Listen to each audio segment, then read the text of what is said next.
What's going on, people? Welcome back to AFTV. Look, we thought we'd do a predicted 11 video for Saturday's big game, Aston Villa versus Arsenal. I've got Lee Judges to my right and Turkish to my left. There's going to be probably three main positions where there might be a bit of controversy and a nice discussion point. We'll do a little predicted 11. We'll start with, obviously, goalkeeper. I'm sure we're all in agreement that Matt Turner starts in... Matt Turner? No, you know, at the game, when I saw Grealish's goal, I actually thought, what was Ramsdale doing? It looked like it went straight through him, but I always watch the game back when I go to stadiums, and there was a deflection there that just took it over his arm. So Ramsdale, you know, a no fault for the second goal. And regardless, anyway, he's our number one, so yeah. Okay. I thought you also made a very good save from Haaland just before that as well. Yeah. Like, I'm with you on so I haven't seen it back because it's too painful, but I did think he was at fault for the goal, but other people have said that he wasn't. So. Okay. Yeah. Well, Ramsdale's in the sticks. Now, first, you know, a bit of a debate coming in. Debate? Right. Oh, Tomiyasu or Ben White? Shouldn't be a debate. And Ben White should have been playing in the last game, like, you know. And I'm hoping he'll be back this game. I reckon Arteta starts Tomiyasu, by the way, I think this Saturday. But were you agreeing with Lee for you putting in Ben White? I don't think Ben White's been as bad as it's made out to be recently in order for him to be dropped for the Man City game. Listen, I'm also a fan of Tomiyasu too, but that first half an hour was the worst 30 minutes of his Arsenal career. He gave the ball away multiple times before finally giving it away for City's first goal. But after that, he picked himself up, and I think he done well enough for the majority of the game. But Ben White is our right back. Ben White has been a key presence for us, and he's important to the way Arteta likes to play. So I'd probably lean towards Ben White as well. I agree with Lee. Do you both think Arteta will go with Ben White as well? Well, he should do. Like, listen, Ben White's been our best defender this season. End of. I think he's been brilliant. Did he come back a bit ropey since the Yeah, all World right. Cup? Is he the only one? No. Is he the only one? Like, because he isn't. Like, and that's my issue with it. I think that he's had one bad game against Man United, which he was dragged off at half-time, fair enough. Weren't great at Everton, but you tell me a player that was. And then against Brentford, I didn't think he was that bad against Brentford. And when he come on yesterday, he just give us that little bit going forward again, like, you know. And someone said to me today, and he's not too far over there somewhere, like, well, Tomiyasu was brought on for his head, and you know, Ben White was a centre half. Yeah. Come on, like, you know, I think it was a poor decision yesterday. Look, hindsight's a wonderful thing, because afterwards, you know, Tomiyasu, I thought, was off the pace. Not having a go at Tommy because I think it's a lack of game time. And, you know, to bring him in that game, look, it was a masterclass when he done it against Liverpool and put him left back, you know what I mean? So you have to give praise where praise is due. But when he gets it wrong, I'm going to call it. And I thought it was a poor decision. Okay. Centre-back pairing, boys. Me and you, I think, after that display. Pretty solid in the back, yeah. Turkish in goal, I tell you what, like, well, I don't think we'd be as bad as what I see yesterday from them two. Yeah, fair. We weren't great against Man City, but I mean, that's the options, isn't it? It's William Saliba and Gabriel. I'm sure we're in agreement on that. Goes without saying that. Yeah. Okay, let's go to left back position. Again, a debate could be sparked here. Zinchenko's been the main left back. Our team's starting to figure out how to kind of deal with Arsenal from Zinchenko playing left back. Do you bring Tierney back in, or do you stick with Zinchenko, boys? Or Tomiyasu goes at left back. Like that. There's three options. Yeah, Tomiyasu has played there on a couple of occasions. I think we need to go back to having a left back. I don't know how you feel about this, Turkish, but I think we do. For me, it's Tierney. Old school you, innit? I like, you know, inverted. I'm telling you, I could get really rude here, but I'm not going to. I want to see a left back do fundamentally two things: defend and also help out his wide player. Yeah.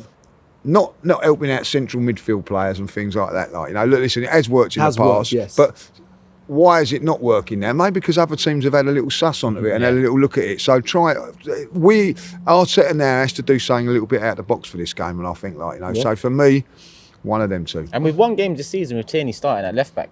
You know, Zinchenko was out for a couple of weeks earlier on in the season, and Tierney was starting for us, as well as Tomiyasu too. So we've won games without that, you know, inverted left back that Arteta's tended to favour. And I miss Tierney. I think that we should have seen him in the last few games. Listen, defensively, we know what he's about, but he also breaks the attacking third too, in a different way to Zinchenko. I think he brings a lot to the attack. He can whip balls into the box, and sometimes you need that. So I think I'm with Lee on this. I think Tierney. So where we going? You said maybe or Tomiyasu, and you're saying Tierney. So you're going to agree on Tierney? Yeah, Tierney. Yeah. I'm Tierney agreeing on Tierney, but there is the option of Tomiyasu there. But I think that would be very harsh on Tierney, who's been very, very patient and very, very professional. Yeah, I like that. Okay, let's go into midfield. Jorginho or... No, I thought. Listen. I'll say it now. I thought Jorginho was brilliant yesterday. I thought he had a really good game. I've got to say that, the pass for Eddie in the first half. If Eddie wasn't so slow, you know what I mean, that would have everybody be going, what a great pass and what a great goal it would have been and all that. I say he was excellent. He wasn't that probably being a bit too, but I thought he was probably our best player on the day. He was good considering he has to take the pressure off Partey not being there. And you're not going to replace Partey, are you? Yeah, I think brilliant, excellent to step too far. Yeah, maybe a step too far. First half especially done very well. Second half dropped off, but who didn't drop off in the second half? So I'm going with Jorginho. Not that there's much option, but considering what I have in mind for the other positions in midfield, another option could be Xhaka, but I remember what Xhaka used to do in that position, so I'm going to stick with Jorginho in Partey's position now. Does Xhaka and Martin Odegaard go in front for you both in that midfield? No, not for me either. Hey, what is going? What? Wait, what's going on? I'm a big fan of Xhaka, but I watched him yesterday and I thought he was out on his feet. I really do.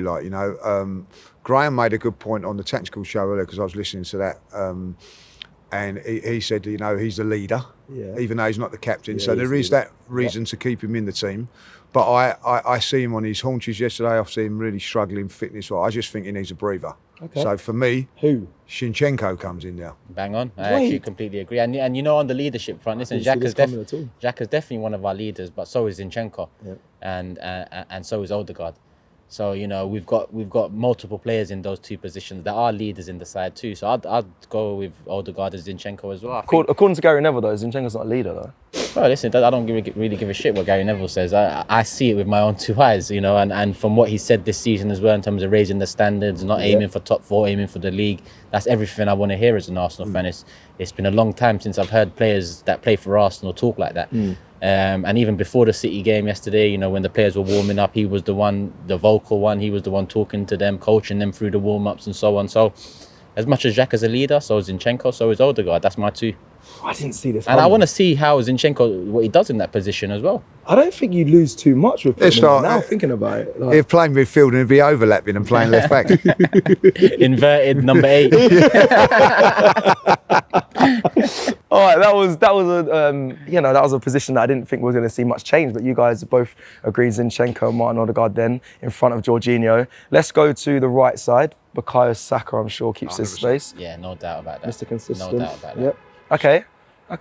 Still believing as well. I love that tweet from him today. That gives me a little bit of energy going into this game. And even for that penalty as well, I just want to mention, it looked like Jorginho went over to kind of ask, do you want me to take this one? I'm experienced, I take penalties, I've got my way, but Saka was like, no, this is mine, and he buried it. He has a cheeky side to him, Saka, I think every challenge he gets brought to, he's very cheeky. He's like, like the Thierry Henry and the Bergkamp's stat, he's like, I'm in good company and all that, and all these things he does. Again, the Jorginho, him taking the ball. I like it's coming through in good time because you can't, bring too much cheek or overconfidence too young. Yeah. You've got to learn, you've got to bed yourself in, you've got to become integral, and slowly but surely that's what Saka's done over the last 2 years. And under talk of leadership, I expect him to be one of our leaders moving forward in the next few years as well. Okay, all right. Well, listen, we've got Bukayo Saka out on the right. I'm going to do both of these positions together. What are you boys saying for striker and the left wing? Is there a conversation for Trossard to replace Martinelli, or do you put Trossard up front? Where are you guys at? Because I wouldn't mind seeing Trossard maybe up front. I'm going with Trossard up front. I would have probably started Trossard up front against Man City too, because I just feel like we've started missing Jesus since the City-Everton game. I feel like Jesus knows how to not only ruffle feathers, he knows how to pull defenders out of position, and that in turn creates the space for Martinelli and Xhaka. The first 14 games leading up to the World Cup, Martinelli and Xhaka were two of the probably top 5 key players for us, putting us in first place. But since Jesus hasn't been there, yes, Eddie scored goals, but they tend to be on a plate, and that's not me getting on his back because you've got to finish your dinner, but there was a couple on his plate against Man City that he didn't, and I just feel like our chances created are dwindling in recent games. So I think maybe start Trossard up top, have him try and drag a defender out, and I believe Trossard started up top against Liverpool when he scored the hat-trick. So he's not a striker, he's not an out-and-out 9, but in this modern day football systems and all of that, you know, a lot of managers do go with that, and you know, none bigger than Pep Guardiola at times over the years. So I'd go with Trossard up top, Martinelli left, but at the same time, if it's Martinelli up top and Trossard on the left, I'm equally as intrigued by it. Okay, let me hear your side. Exactly that. I'm going for Trossard on the left, Martinelli up top. Listen, nothing against Eddie. Eddie hasn't scored for 4 goals. The trouble with Eddie is he's a goal scorer, and if he's not scoring goals, then the contributions are not as good, and it affects other players as well. Not in poor performances, just as what we've just said. 2 great chances against Manchester City. He didn't take them, and so for me, I think this is a game where we've got to look to change things. We've got to get things right. We have to win this game, and I think that you've got to go. If you're bringing in Trossard, you're leaving out Martinelli. Martinelli's a better player than Eddie, so I want my best players playing in this game. So I feel that it's something that we can do. It's a little bit out of the box. I agree with what Turkish says. He can play Trossard in there, but I think this is a game now where I think teams have sussed us out a little bit and we're struggling. So by doing a couple of things a little different may be the way to go. But go on. And people might actually be saying to themselves now, that's a lot of changes to make, and you know, it's a bit drastic. But if you compare both performances against City, the FA Cup one and this one, I actually look at the FA Cup one a bit more favourably. You know, yes, we didn't create a lot, but at the same time, we stifled them. Yeah. Manchester City are the best team in the league. They've been the best team over the last 5 years, and there was a whole lot of changes made against them in the FA Cup too, and they went a lot stronger than us. So, you know, changes can also work to be a good thing, because the people that are taken out of the firing line, you know, they can take a look at themselves and come back a better player. So this is not a knee-jerk. It's not a knee-jerk. This is just 4 games. You think teams are just starting to figure out Arsenal? Also, I don't think that it's players being dropped. The players being rested. There's no way I'm dropping Xhaka from go. I'm just looking at him and thinking that he's physically tired.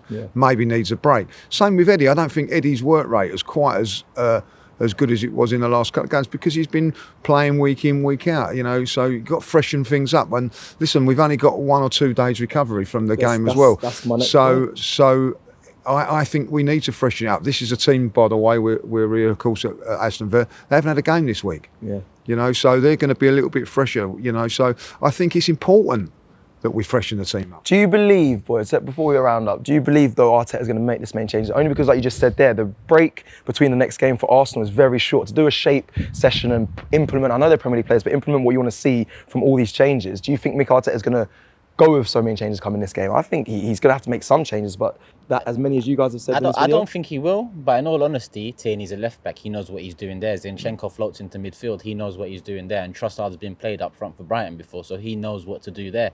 So in terms of shape and understanding the system and whatnot, yes, it'd be a change, and yes, it could be refreshing. But I just think Arteta will kind of go with a bit more of what he knows, as that's what I'm used to seeing from him as well. Look, listen, if he doesn't change it up, we back him, and you know, that's how it is. We're in a fantastic position still. I don't think that people can we've got to be reminded of that. You know, if we win our next 2 games and then we beat Everton, don't matter what Man City do, we'll be top of the league. So that's how you've got to look at it. You've got to still look at the positives. And I'm just worried about just freshening the team up. Like, after this game, if we can get a result here, we've got a week off. We can give a few days off to the players, have a little bit of a break, then we go again for another busy, hard week. But these 2 games are very, very important. But, you know, Xhaka next week against Leicester will be a lot fresher if we can get through this game without him. Okay, well, guys, that's it for the predicted 11. Let me know in the comments below, do you agree with these 2 or not? Let us know in the comments. Of course they do. Nah, they might not, and I'll be checking. We'll be finding out very soon. Listen, like the video if you like the video, subscribe if you're new, and hit the notification bell so you know when we've uploaded. Take care, we'll see you again soon. Shop for AFTV merch at shop.aftv.co.uk. Subscribe to us on YouTube. Follow us on Instagram, Facebook, Twitter, TikTok, Snapchat, and Twitch. We've got content for every platform, so check it out.